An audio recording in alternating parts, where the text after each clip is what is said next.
The door creaked open like a gunshot in the dead quiet of the attic. And there I was, pants around my ankles, hand frozen on myself, heart slamming against my ribs like it wanted out. Uncle Samuel's silhouette filled the frame, his broad shoulders blocking the hallway light. And for a split second, the world narrowed to his eyes locking on mine, wide with something that wasn't just shock. "Jamie," he rasped, voice cracking like old leather. "What the hell are you, Jesus? Kid, I didn't mean..." But he didn't finish, because neither of us could move, the air thick with the kind of silence that swallows secrets whole. It was supposed to be just another humid July evening in Willow Creek, New York, the kind where the cicadas buzz so loud you can feel it in your bones. And the old Victorian house my parents left me creaks under the weight of too many memories. I'd been living here with Uncle Samuel for 3 years now, ever since the crash on I-87 took Mom and Dad in a blur of screeching tires and twisted metal. He wasn't Blood, Dad's best friend from high school, the guy who'd crashed on our couch every summer with stories of bartending in Manhattan and dodging bad dates. But after the funeral, he stepped up. "Family's what you make it, kid," he'd said, clapping a hand on my shoulder that lingered just a beat too long. I was 16 then, awkward as hell, all limbs and confusion, burying myself in video games and the kind of porn that made my cheeks burn even in the dark. By 19, though, things had shifted. Willow Creek was a speck on the map, cornfields stretching to the horizon, a single stoplight at Main and Elm, and folks who still whispered about the city feller who'd come back to fix up the old place. Samuel ran the local garage now, grease under his nails and that easy grin for the farmers who rolled in with busted transmissions. He was 42, built like he could bench press a tractor, with laugh lines etched deep from years of pretending life hadn't kicked him square in the teeth. Divorced once, no kids, and rumors I'd overheard at the diner about why his ex split. Something about not being able to commit to the whole package. I never asked. But lately, the house felt smaller, the air heavier when it was just us two, forks scraping plates over frozen dinners, his knee brushing mine under the kitchen table like an accident that wasn't. That night, I'd snuck up to the attic after he'd passed out on the couch with a beer in hand, the TV droning some Yankees game. The heat was oppressive, sweat slicking my skin as I sprawled on my lumpy mattress, the fan doing jack shit against the stickiness. My phone glowed with the video I'd bookmarked, a couple of guys, rough and real, nothing like the polished stuff, their hands mapping each other like they were starving. I'd been edging for what felt like hours, breaths ragged, mind blurring the screen with flashes of Samuel's forearms flexing as he changed the oil in his truck that afternoon, veins standing out like ropes. It was wrong, God. So wrong. But the ache in my chest had nothing to do with shame anymore. It was want, raw and reckless, blooming in the dark corners I'd tried to ignore. And then the door. His voice hung there, unfinished, as he backed out like I'd burned him, muttering apologies that tangled in the shadows. I yanked up my jeans, pulse thundering, and bolted after him, feet pounding the stairs 2 at a time. "Sam, wait. It's not, fuck. I didn't hear you coming up." He was in the kitchen by the time I caught him, back to me, gripping the sink edge so hard his knuckles bleached white. The fridge hummed like a judgmental choir, casting his reflection in the window, jaw clenched, chest rising fast under that faded Metallica tee. He turned slow, like he was handling nitro, eyes anywhere but mine. "Jamie, listen. I thought you were, I don't know, hurt or something." Heard noises. His laugh was brittle, forced. Stupid. Go back to bed. We'll pretend this didn't happen. But I couldn't. The words clawed up my throat, hot and desperate. Pretend what? That you saw me jerking off? Or that it freaked you out because maybe it's not just me up there thinking shit I shouldn't. The room tilted, my voice echoing too loud in the empty house. His gaze snapped to mine then, sharp as a blade, and in it I saw the fracture, the mask slipping, revealing the man who'd bandaged my scraped knees as a kid, who'd held me through the night after the funeral when sobs racked me till I couldn't breathe. But there was more now, a hunger mirroring my own, flickering like a storm on the edge of breaking. Samuel dragged a hand over his face, stubble rasping. Kid Jamie, you don't know what you're saying. I'm the guy who's supposed to protect you, not Christ. He paced to the back door, shoving it open to the night air, crickets exploding in protest. I followed, the screen slapping shut behind us, porch light buzzing like a faulty halo. The yard stretched dark to the tree line, fireflies winking like distant stars. He leaned on the railing, shoulders slumping. This town's got eyes everywhere. And me, I'm the uncle figure. The straight arrow mechanic who fixes your Chevy when it coughs on the way to school. If anyone knew what? Pressed, stepping closer, the wood groaning under my weight. My heart was a drum solo, but I couldn't stop. That you're gay? That you've been alone up here?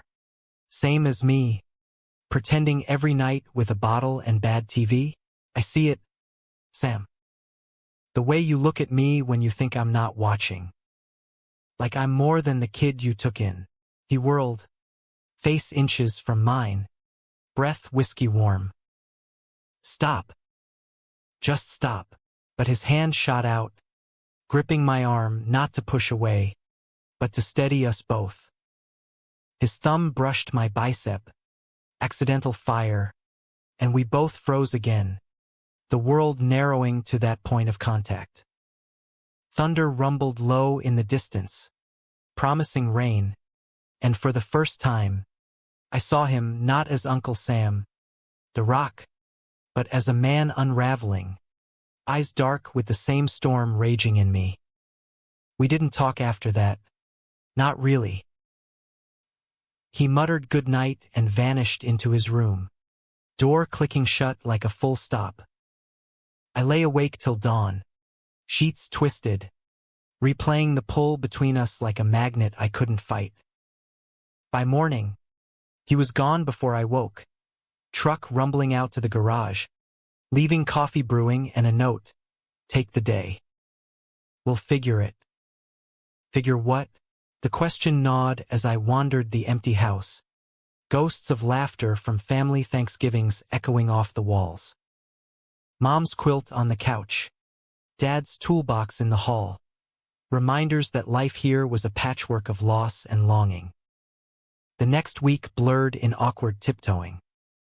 Dinners were silent symphonies of clinking silverware, his eyes on his plate, mine tracing the cord in his neck. I catch him watching too, quick glances over the sports section, lingering on my bare feet propped on the coffee table after a run. Willow Creek didn't help. It was a pressure cooker of small-town scrutiny. At the feed and seed, old Mrs. Hargrove cornered me. How's that uncle of yours faring? Heard he's been mooning around like a lovesick pup. I laughed it off, cheeks burning, but the seed was planted. Rumors had a way of rooting deep here, twisting into truths uglier than fiction. Then Anthony blew in like a nor'easter. He was Samuel's old college buddy from SUNY Albany, tall, slick, with a jawline that could cut glass and a laugh that filled rooms. "Sammy," he bellowed, clapping Samuel on the back hard enough to slosh his beer at the garage's Friday barbecue. Anthony ran a craft brewery up in Saratoga now. All artisanal IPAs and hipster charm. But back in the day, he'd been the wild one, dragging Samuel to underground clubs in the city where the air tasted like freedom and regret. "Brought the good stuff," he announced, popping a six-pack of hazy pale ale. "And stories that'll make your ears bleed." The party was the usual: farmers in Carhartts, wives with potato salad, kids chasing sparks from the fire pit. I hovered on the edges, nursing a soda, watching Anthony orbit Samuel like a planet reclaiming its moon. They leaned close over the grill, heads bent, Samuel's rare full laugh booming out. Jealousy hit me low and vicious, a twist in my gut I had no right to. Who was I to him? Really? The charity case nephew, caught mid-wank, spilling secrets in the heat of the moment? As dusk fell, Anthony sidled up to me by the cooler, eyes sharp under the string lights. "You're Jamie, right? Sammy's mentioned you. Says you're the glue holding this place together." His grin was easy, but probing, like he was sizing up a rival. Up close, he smelled like cologne and city smoke, worlds away from Samuel's motor oil and pine. "Heard you two had a rough start after the accident." "Tough break, kid," I shrugged, popping another can. "We're good. Family, you know." But my voice pitched wrong, and his brow arched, that grin sharpening. "Family. Yeah." He clapped my shoulder, grip firm. "Sammy's always been the protector type. Hides his soft spots deep. But you see him, don't you?" The words hung, loaded, and I swallowed hard, nodding like an idiot. Anthony laughed, low and knowing. "Attaboy. Just don't break his heart. He's got enough scars." That night, after the last truck peeled out, gravel crunching, Samuel and I cleaned up in loaded quiet. Empty bottles clinked as I stacked them, his broom sweeping arcs that brought us too close. "Anthony's something." "Ha!" I ventured, testing the ice. Samuel paused, leaning on the broom. "Yeah. Old times." His smile was wistful, eyes distant.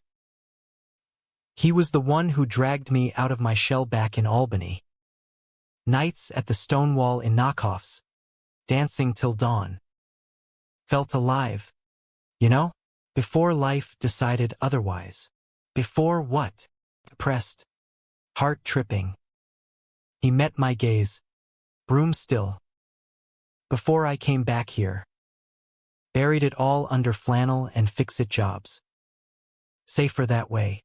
The admission cracked something open, vulnerability raw in the porch light. I stepped closer, bottle forgotten, and his hand rose, hesitant, then sure, cupping my jaw. "Jamie. We can't." But we did.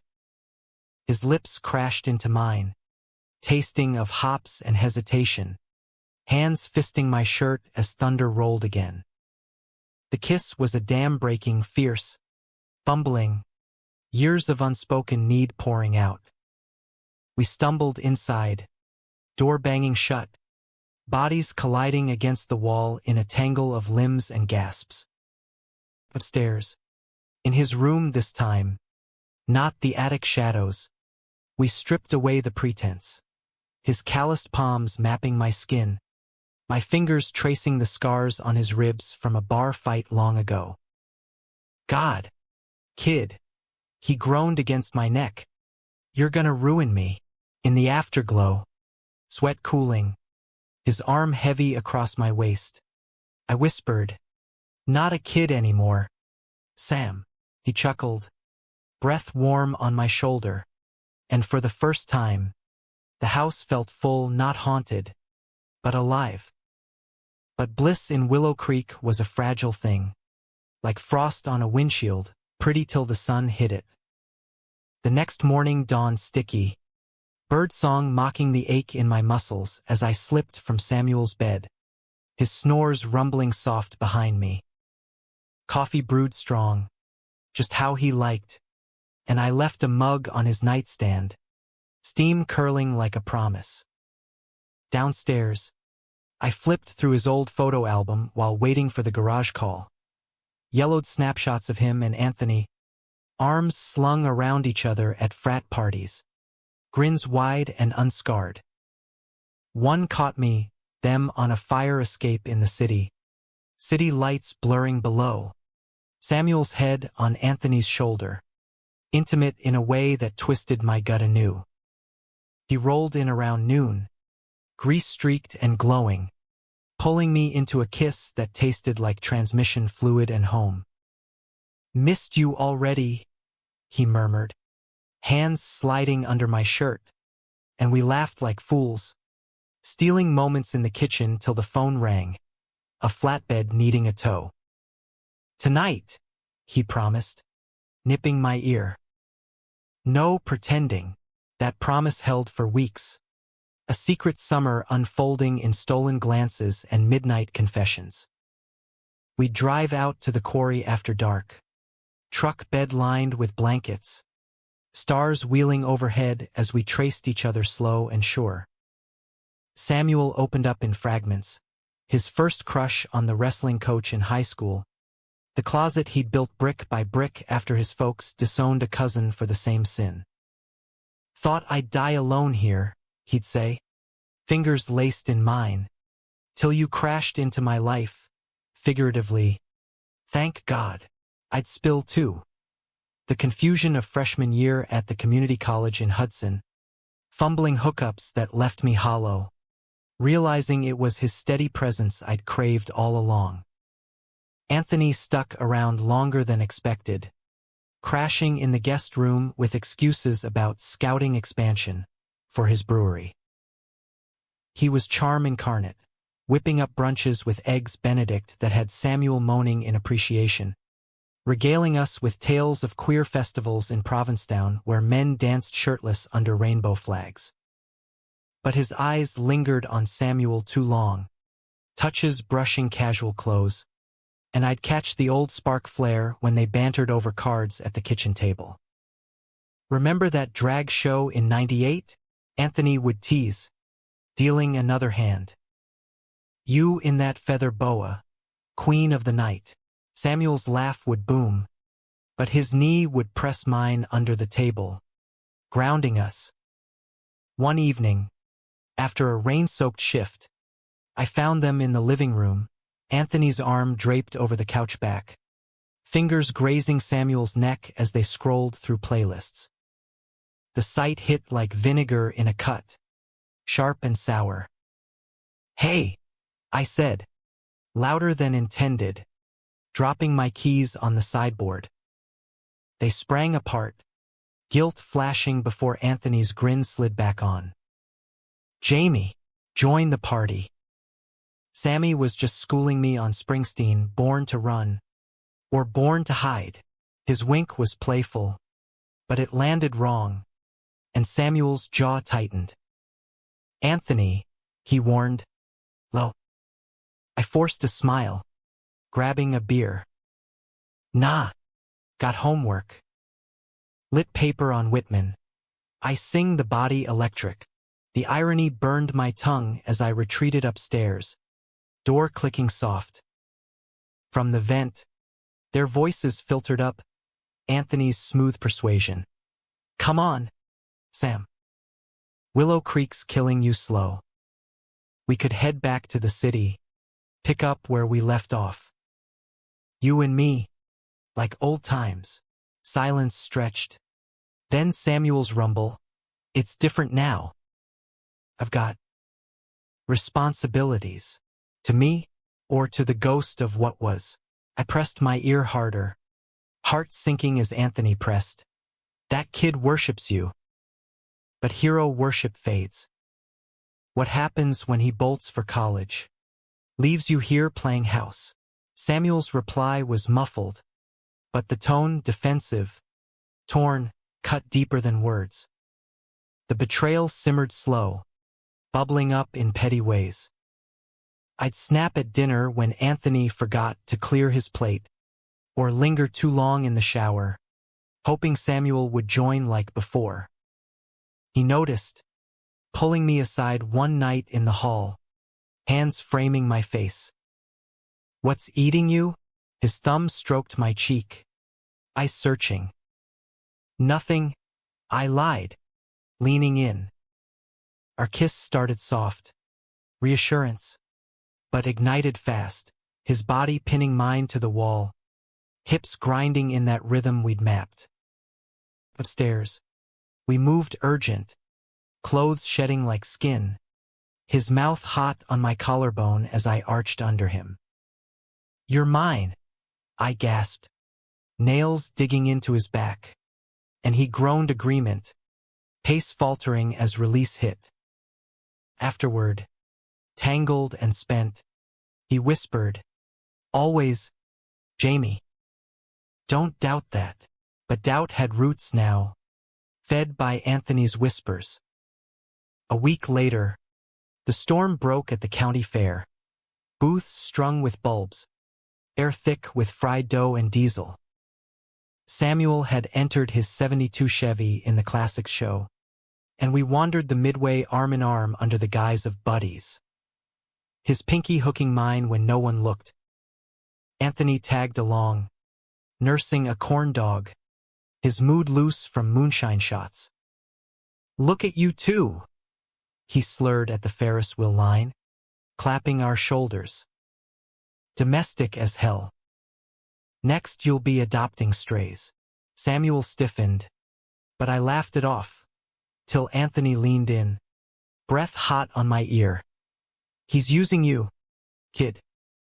Fills the void till something real comes along." Seen it before. The wheel groaned to life behind us, cars swinging lazy, and rage flared hot. "Fuck you," I hissed, shoving him back. Heads turned, farmers pausing mid-bite, teens whispering, and Samuel stepped between, face thunderous. "Enough, both of you."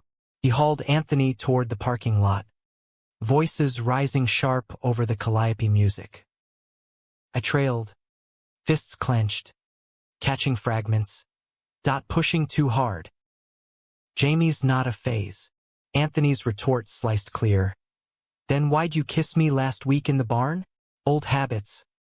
"Sammy?" The world tilted. Samuel's denial choked out. "It was nothing, a mistake."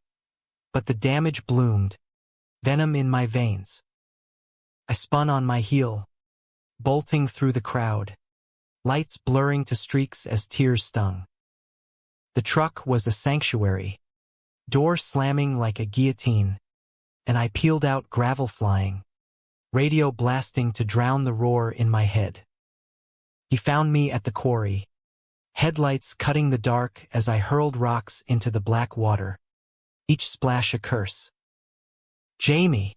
His boots crunched close, hands grabbing my shoulders. "Let me explain." "Explain what?" "That I'm the idiot stand-in."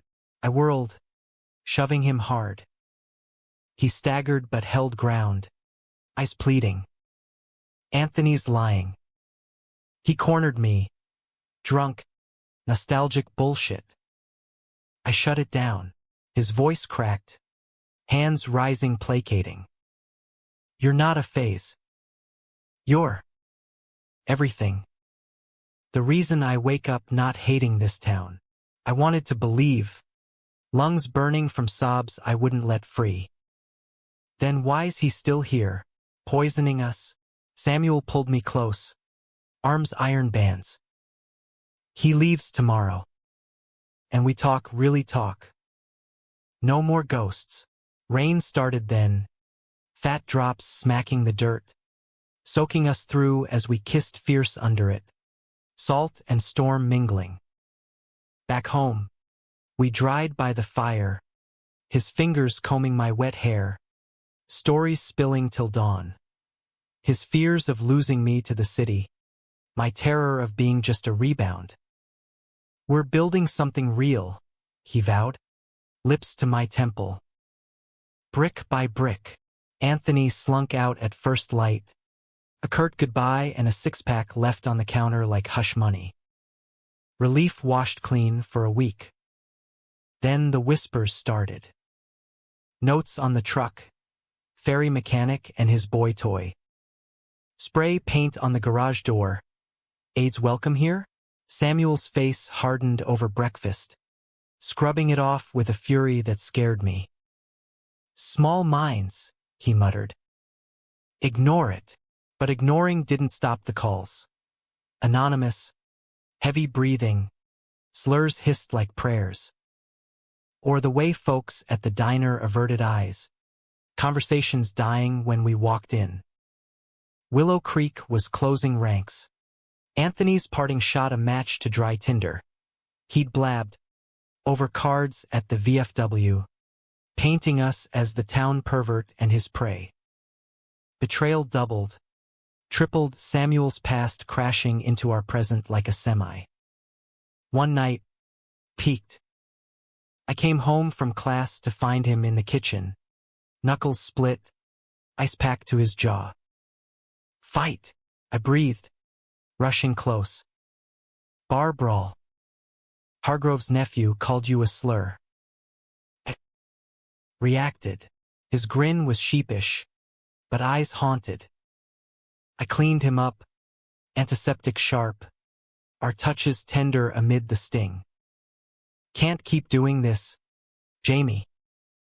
Hiding's one thing, fighting's another."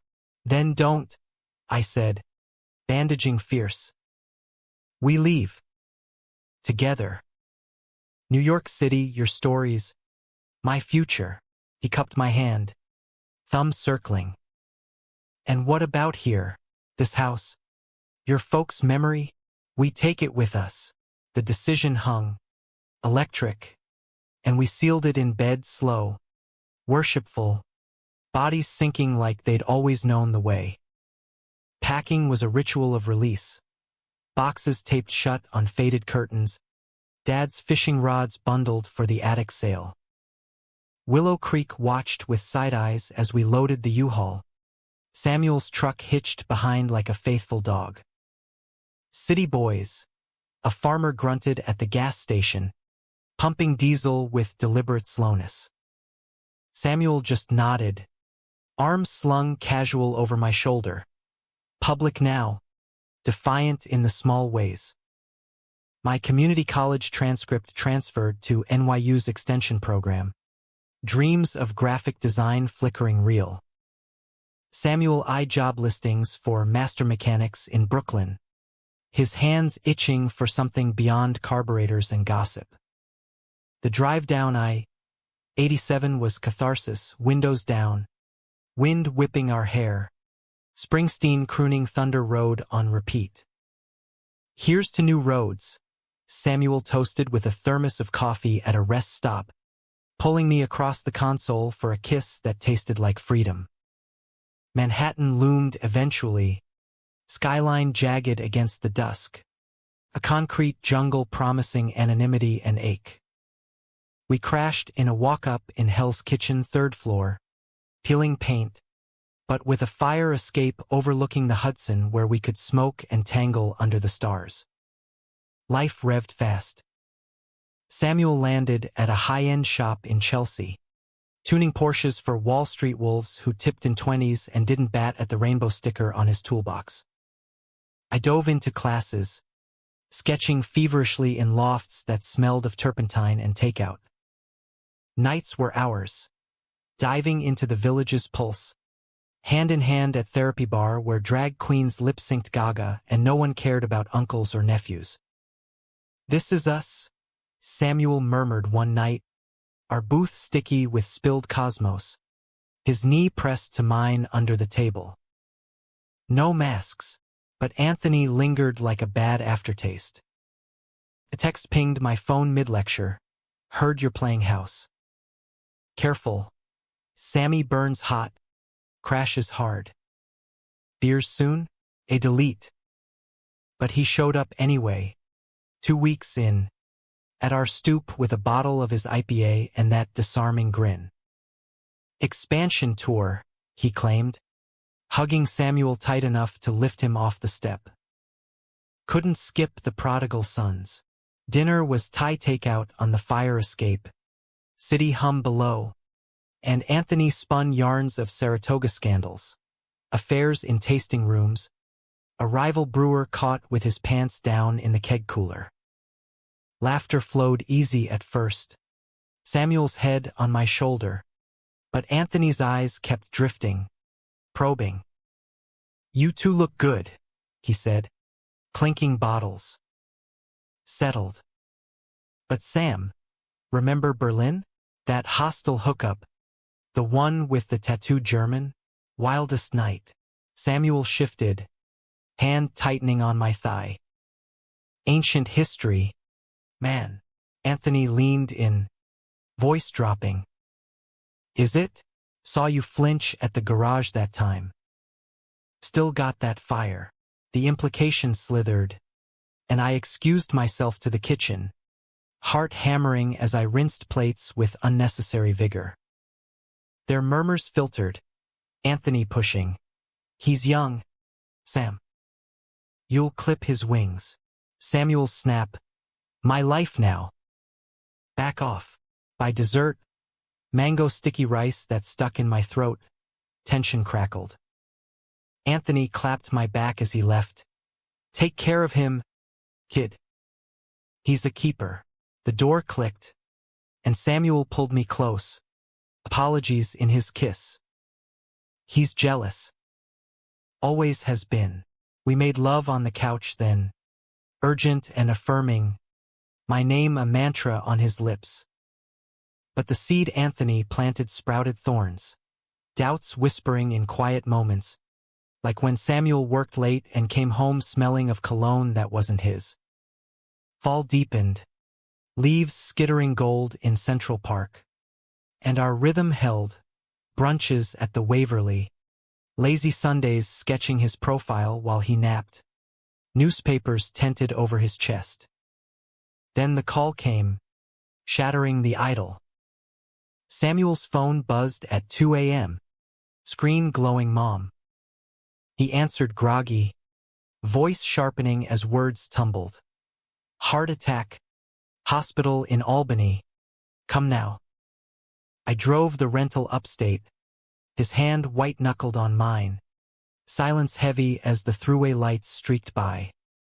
The hospital was a fluorescent purgatory, beeps and bleach, Samuel's mom frail in the bed, tubes snaking like accusations. She'd softened since the divorce, but her eyes on us sharpened when we arrived together, my hand in his.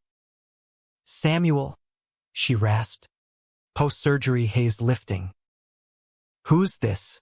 "Jamie," he said, throat bobbing. "You know Jamie. From Willow Creek." Her gaze flicked between us, calculating. "The boy you took in. Grown now. No warmth. Just the old chill from family gatherings where she'd side-eye his bachelor ways."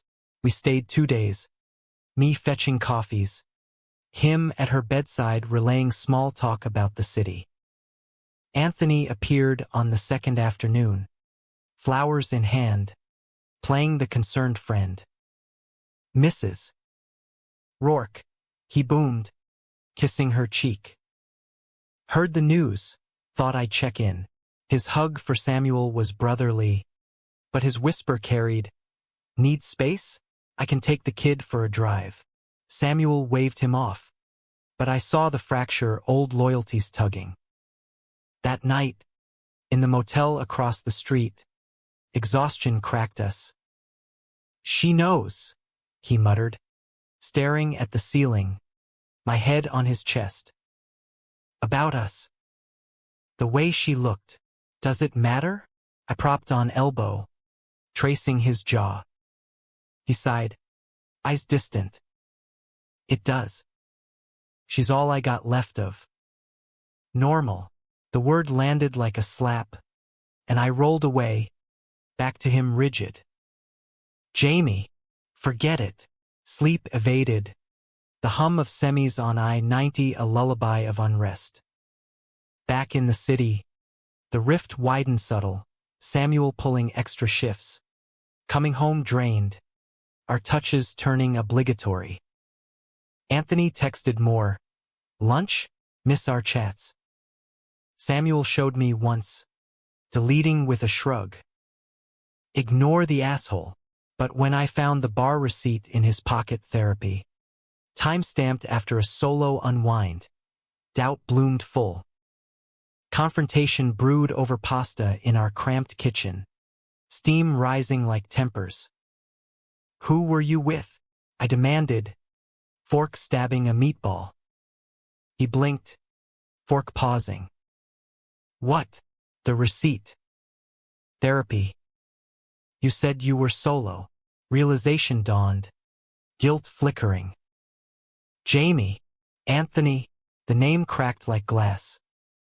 He set down his fork, hands open. He cornered me after work. Beers, that's it. Talked about mom, the old days. I left early. Early enough for a drink at our spot? Bitterness soured my tongue. It's nothing.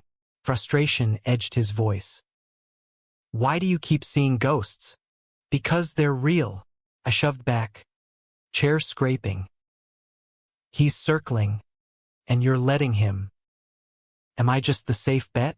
The kid who doesn't know better. Samuel stood, face crumpling.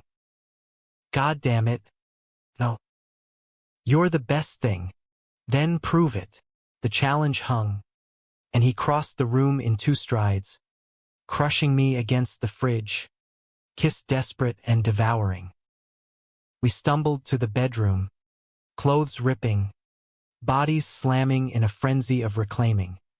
His teeth on my shoulder, my legs locked around him as we chased erasure.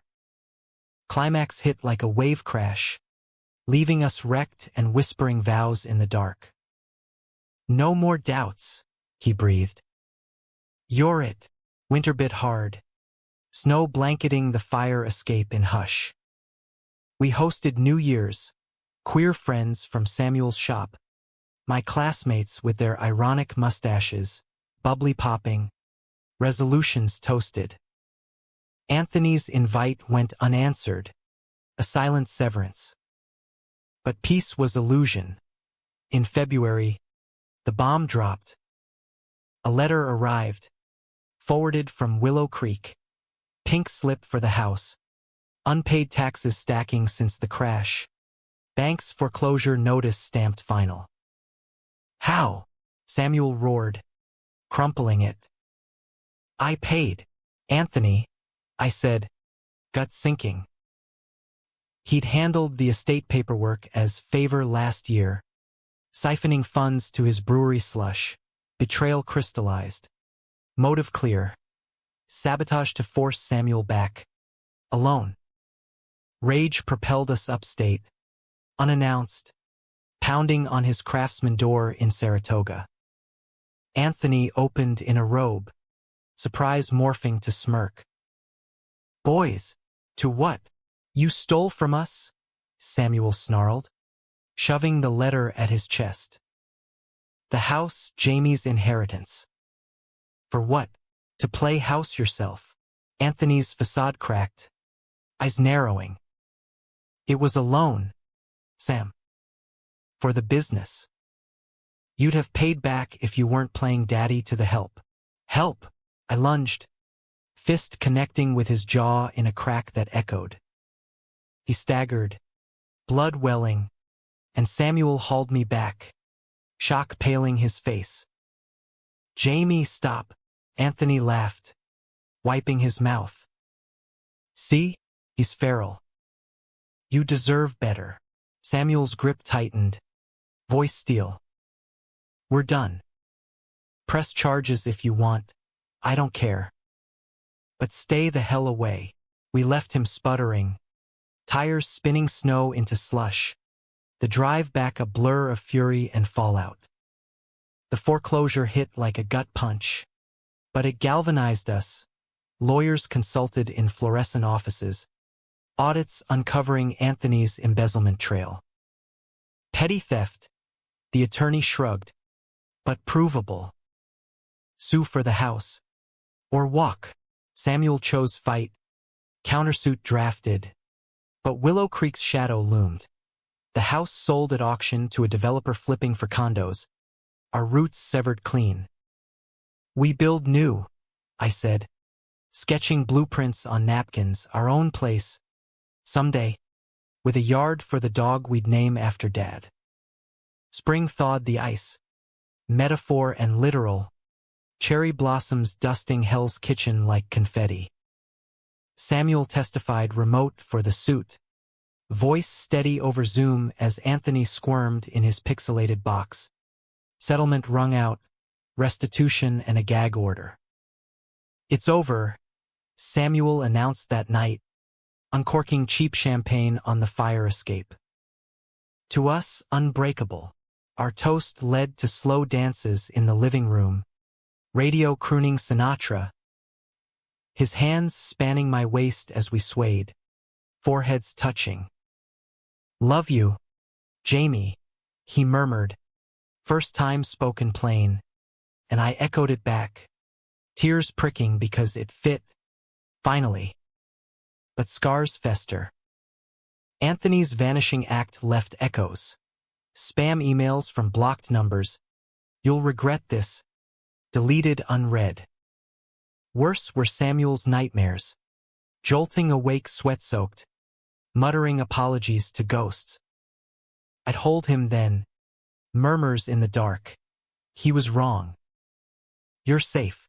My own demons stirred too in class critiques. Sketches of intertwined bodies earning nods but whispers. So personal. Exposure thrilled and terrified. Vulnerability a double-edged blade. Summer hummed electric. Internships pulling me to ad agencies in Midtown. Samuel's shop booming with tourist rideshares needing tune-ups. We escaped to Fire Island weekends. Beaches thrumming with queer energy. Volleyball games where Samuel's serve spiked like his laugh. One dusk. Waves lapping turquoise. He dropped to one knee in the surf. Ring glinting. A simple band. Tungsten tough. Marry me, Jamie. Not for show for us. Saltwater blurred my yes. And we fucked in the dunes after. Sand gritty. Joy wild and unbound. Wedding planning was chaos joy. Vows penned on subways. Cake tastings at queer bakeries with rainbow fondant. Anthony's shadow flickered once. A card at the registry. Congrats. Don't say I didn't warn you. Samuel burned it in the sink. Flames dancing blue. Bastard can't touch this. The ceremony was small. Rooftop in Chelsea at sunset. 20 souls. Officiant in sequins. Us in slim suits under string lights. Vows exchanged with Hudson glittering below. You caught me broken, Samuel said. Voice rough. And pieced me whole. Mine. You saw me raw. And loved the mess. Rings slid on. Kiss ceiling amid cheers. And the reception spilled into karaoke. Off-key born to run. Arms linked. Future tangible. But climax brewed insidious. Fall semester ramped. My thesis devouring nights, graphic novel of our story. Anonymized but raw. Bodies and betrayals inked bold. Samuel supported. Proofing panels over takeout. But tension simmered. His hours stretching as the shop prepped for winter layoffs. Need the OT, he'd say. Kissing my forehead hurried. Distance crept. Texts substituting touches. Then the leak. My prof. Progressive but loose-lipped. Shared thesis excerpts at a panel. Queer narratives in American grit. And scans hit socials. Willow Creek tags pulling old slurs into the fray. Trolls swarmed. Incest alert from anonymous accounts. Anthony's fingerprints in the IP traces our PI friend dug up. Retaliation. Pure, exposing us to shatter the life we'd built. The call came mid-commute. Samuel's shop vandalized. Pedo keyed into the bay doors. Windows smashed. Police report filed. But the damage was psychic, clients canceling. Whispers at the counter. It's him, I seethed, scrubbing paint flakes in the rain-slick lot. Samuel pulled me into the office. Door locked. His embrace fierce. We fight back. Together, but fracture lines spread. That night, over cold pizza, he dropped the bomb, got an offer from Saratoga. Head mechanic at a big outfit. Daddy, away from this shit. His eyes pleaded understanding. But betrayal stung fresh, running, not standing. Saratoga? Where Anthony is. Voice pitched high. Disbelieving. Coincidence. Better pay. Less drama. But his avoidance screamed lie. You're leaving me. Statement. Flat. No, come with. Or. Space. Figure us out. The words gutted. And I stormed out. Subway rattling to a friend's couch. Sobs muffled in pillows. Days blurred in radio silence, his texts talk. Mine unread. Anthony's final play landed via email. Photos. Grainy but damning. Us at the quarry years back. Blurred lines of affection twisted pornographic with captions. Sent to my department head. The shop's owner.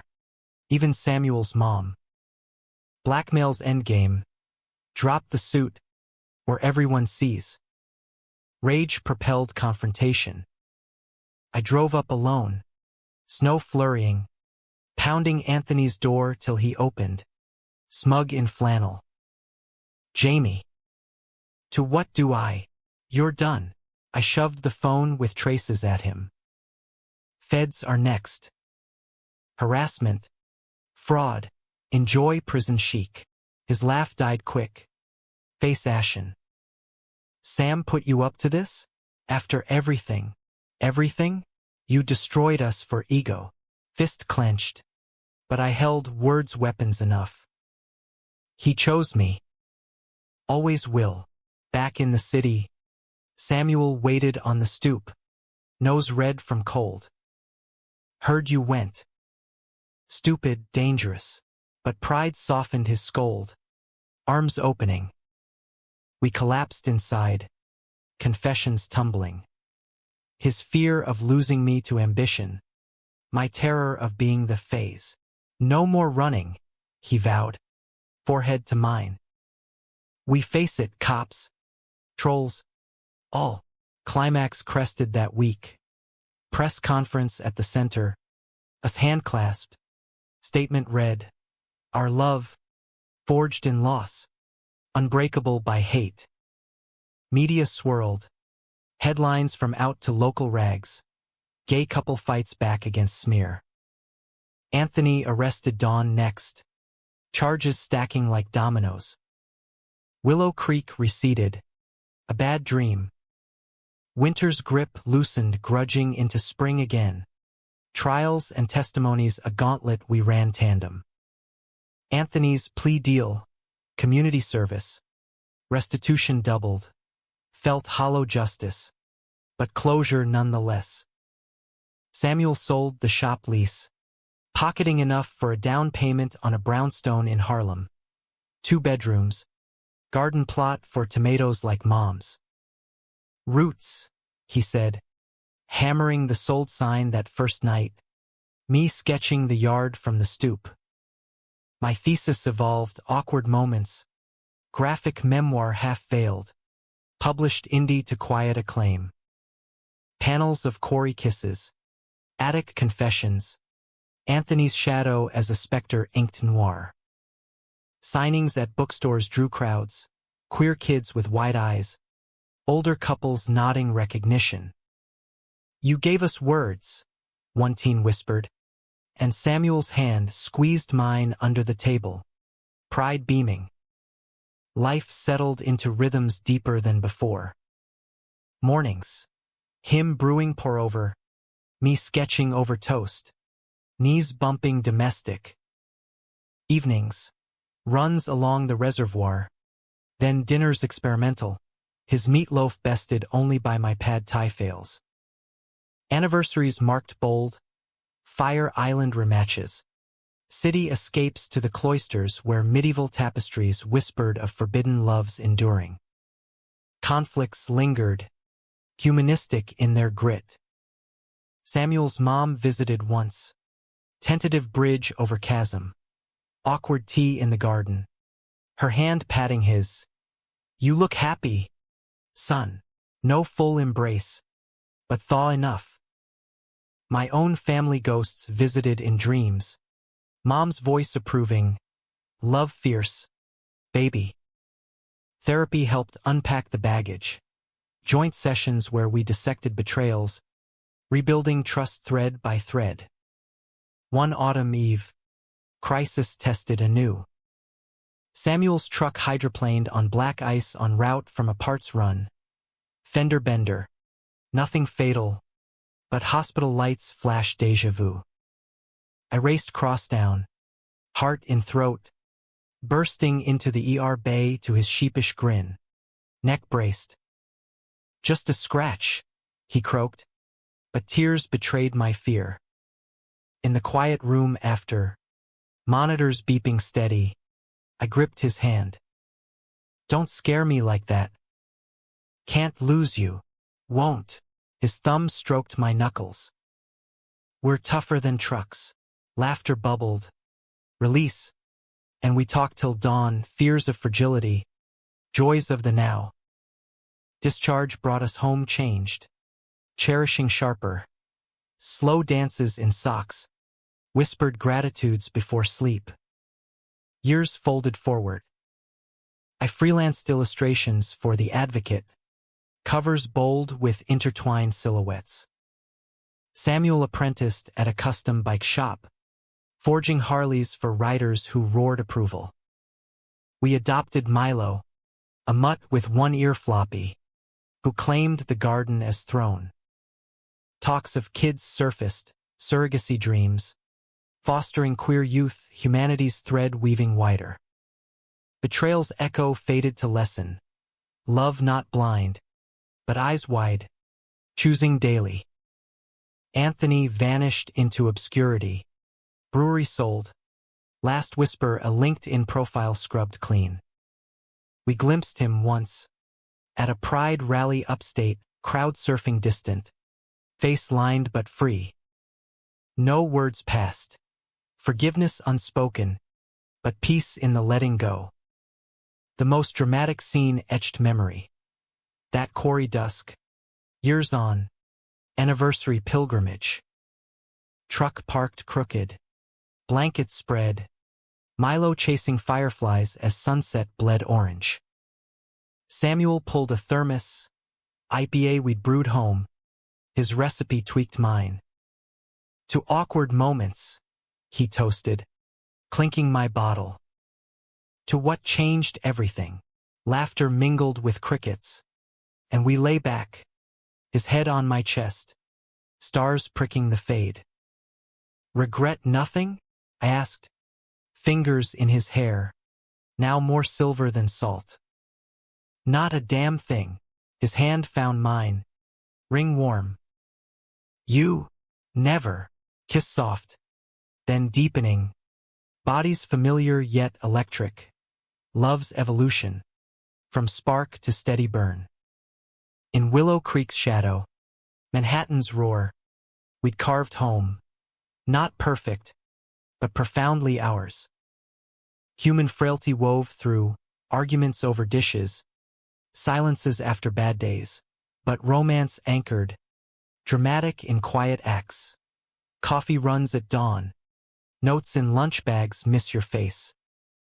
Laughter healed deepest, like the night Milo stole Samuel's briefs. Parade through the hall, Us doubled over till tears ran. Ending humanistic. No tidy bow. Life's mess. Redeemed in connection. We aged into it. Lines etching shared stories. Hands veined but laced. 50. Perhaps. Rocking porch swings in some upstate haven. Recounting to grandkids. Blood or chosen. The tale. Boy caught raw. Man who stayed. Betrayal's forge tempering unbreakable bond. For now, in the quarry's hush, his breath synced mine, world vast and small. Forever, he murmured. Forever, I echoed, heart full. What happened next? Everything and nothing less.